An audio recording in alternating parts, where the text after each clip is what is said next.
आदाब, आप देख रहे हैं न्यूज़ मैक्स और मैं हूं आपके साथ मुनमुन रहमान।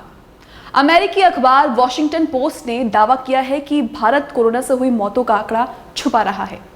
वॉशिंगटन पोस्ट ने लिखा है कि जब भारत के 4 बड़े शहरों से मार्च और जून के बीच हुई मौतों का आंकड़ा मांगा गया तो सिर्फ मुंबई ने ही सही आंकड़ा उपलब्ध करवाया। वॉशिंगटन पोस्ट ने यह भी लिखा कि कोलकाता ने तो कोई आंकड़ा ही नहीं दिया। वॉशिंगटन पोस्ट ने लिखा कि भारत सरकार का कहना है कि वो बाकी देशों की तुलना में कोरोना से बेहतर तरीके से लड़ रहा है, लेकिन भारत की एक बड़ी जनसंख्या गांवों और छोटे शहरों में रहती है। इन स्थानों पर स्वास्थ्य सुविधाएं बड़े शहरों की तुलना में ज्यादा अच्छी नहीं हैं। वॉशिंगटन पोस्ट ने लिखा है कि भारत में कई मौतें रिपोर्ट ही नहीं की जाती।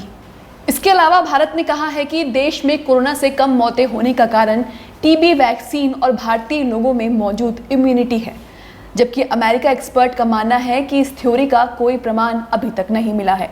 वॉशिंगटन पोस्ट ने कहा है कि विकसित देशों में ही कोरोना से हुई मौतों के सही आंकड़े नहीं मिल पा रहे हैं। ऐसे में भारत में सही आंकड़े ना मिलना वाकई में एक रहस्य जैसे दिखाई पड़ रहा है।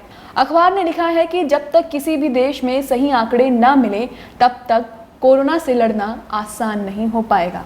अखबार ने लिखा है कि मुंबई में पिछले साल मई में 6,832 लोगों की मौत हुई थी, वहीं इस साल मई में 12,963 मौतें हुई हैं।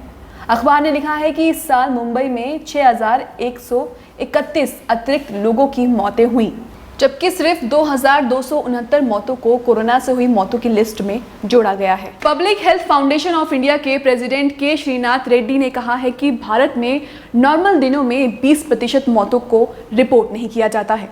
ऐसे में माना जा सकता है कि कोरोना से हुई मौतें ऑफिशियल आंकड़ों से अधिक ही होंगी।